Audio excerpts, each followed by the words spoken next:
इधर supreme court collegium ने high court के जस्टिस यशवंत वर्मा का इलाहाबाद कोर्ट में ट्रांसफर करने का फैसला किया है।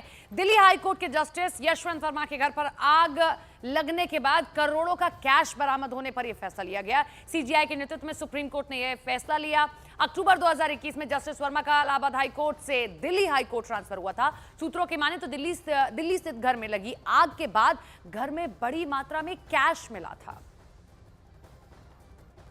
राजधानी दिल्ली में दिल्ली हाई कोर्ट के एक जज जस्टिस यशवंत वर्मा पिछले कुछ दिनों से लगातार चर्चा के केंद्र में हैं।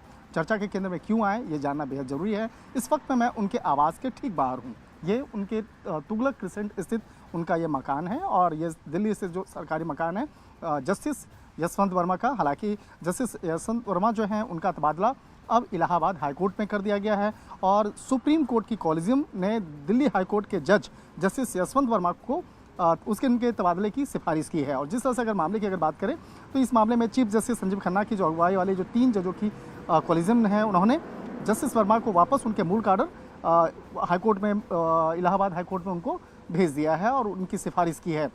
जिस तरह से अब बात करते हैं कि चर्चा की आखिर चर्चा क्यों हो रही है इनकी। जिस तरह से अगर बात करें होली के ठीक एक दिन पहले की ये बात है। उस वक्त में जस्टिस वर्मा और उनके परिवार के सदस्य जो हैं वो कहीं बाहर गए हुए थे। इसी बीच में इनके घर में आग लगने की खबर आती है और मौके पर फायर ब्रिगेड की टीम पहुंचती है। टीम जब यहाँ पहुंचती है उसके बाद आग को बुझाने का प्रयास किया जाता है। उसी दौरान में काफ़ी नकदी जो है वो यहाँ से बरामद किया जाता है। इस मामले की गंभीरता को देखते हुए फायर ब्रिगेड के द्वारा इस मामले की जानकारी वरिष्ठ अधिकारियों को दी जाती है, दिल्ली पुलिस के अधिकारी को दिया जाता है। उसके बाद ये मामला पहुँचता है कोर्ट में। इस मामले की जानकारी मिलने के बाद एक तत्काल इस मामले पर जो कॉलेजियम जो है वो किया जाता है और कॉलेजियम के द्वारा एक बड़ा फैसला लिया जाता है। राज्यसभा में भी यह मुद्दा उठा जहां कांग्रेस के जयराम रमेश ने न्यायपालिका की जवाबदेही पर कदम उठाने की बात कही। जवाब में स्पीकर ने साथ मिलकर और चर्चा कर प्रक्रिया करने की बात कही है।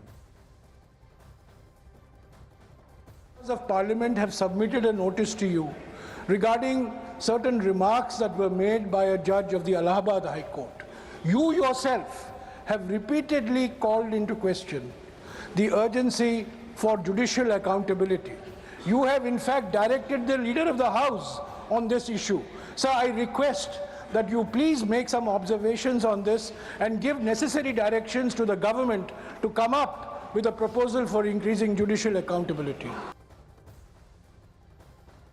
An industrialist immediately, and therefore systemic response which is transparent, accountable, effective, I am sure will be on the way.